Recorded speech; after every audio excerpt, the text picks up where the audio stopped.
প্রচুর শাড়ি। এই বছর সিনেমার শুটিং আছে। কোথায় ঘুরবো বলতে, যেহেতু দুর্গাপূজা, তো যেখানে যেখানে মণ্ডপ আছে ঢাকা শহরে, আর এটা আমার প্রথম পূজা করা হচ্ছে ঢাকায়। তো আজকে সপ্তমীতে প্রথম বেরিয়েছি, সো বরণীতে এসেছি। আর যতগুলো মন্দির আছে, রমনা মন্দির আর পুরান ঢাকায় আরও অনেক পুজো হয় বসুন্ধরায়, তো সবগুলো ঘোরার ইচ্ছা আছে প্রত্যেকটা দিন মিলিয়ে। কখনো কি দেশে পুজো করো? দেশে সবসময় করি। আমার বাড়ি হচ্ছে গ্রামের বাড়ি হচ্ছে খুলনা, সো ওখানেই আমাদের নিজেদের মন্দির আছে, ওখানেই করা হয়। বাট এখন কাজের পারপাসের জন্য যে যাওয়া হয়নি, দ্যাটস ওয়াই ঢাকায় করা হচ্ছে। এখন বর্তমানে আপনি কোন কাজটা নিয়ে একটু বেশি ব্যস্ত আছেন? বর্তমানে সিনেমার কাজ নিয়েই। তো সামনে এই বছর সিনেমার শুটিং আছে, সামনেও শুটিং আছে, কিন্তু রিলিজ কবে হবে এই মুহূর্তে বলতে পারছি না। তো সিনেমা নিয়ে ব্যস্ততা। আচ্ছা আপু, সাকিব খান যদি অফার করে বা সাকিব খানের সাথে ছবি করার যদি অফার আসে, সেই বিষয়ে কি? অবশ্যই আমি গল্প কীরকম হয় সেটার উপর প্রাধান্য দেব। ডিরেক্টরকে সব কিছু মিলিয়েই আসলে আমাদের কাজটা করা হওয়া উচিত। তো সব কিছু যদি আমার ব্যাডে বলে মিলে যায়, অফকোর্স আমি করব। আচ্ছা, মায়ের কাছে কি চাবেন এবার?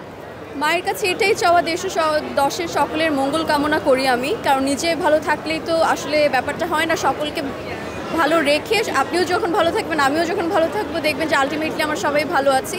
সো মায়ের কাছে আমার এটাই চাওয়া, দিন শেষে যেন আমরা সকলে মিলে ভালো থাকতে পারি। কোথাও ঘুরতে যাচ্ছেন? না, কোনো ঘোরার কোনো প্ল্যান নেই। এবার আপনাকে কে কি গিফট করেছে আর আপনি কাকে গিফট করেছে? এইভাবে তো মনে থাকে না। পুজোতে তো আলটিমেটলি কী হয়, মানে টুকটাক ফ্যামিলি রিলেটিভস থেকে গিফট পাওয়া হয়। আমিও দিয়েছি মা বাবাকে, ভাই বোনকে, এই তো।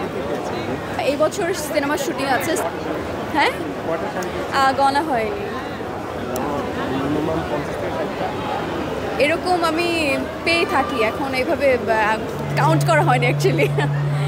50 থেকে 60টা আপনি শাড়ি পেয়েছেন? হ্যাঁ, শুধু দুর্গাপুজো উপলক্ষে না, মানে বছরে এরকম কন্টিনিউ হতেই থাকে। আমার যারা ফ্যানরা আছে বা আমার যে রিলেটিভ আছে বা আমার ফ্যামিলির দিক থেকেও, মানে এরকম পেতেই থাকে। হয়তো আমি একটু lucky, I think, I don't know, but gift pi.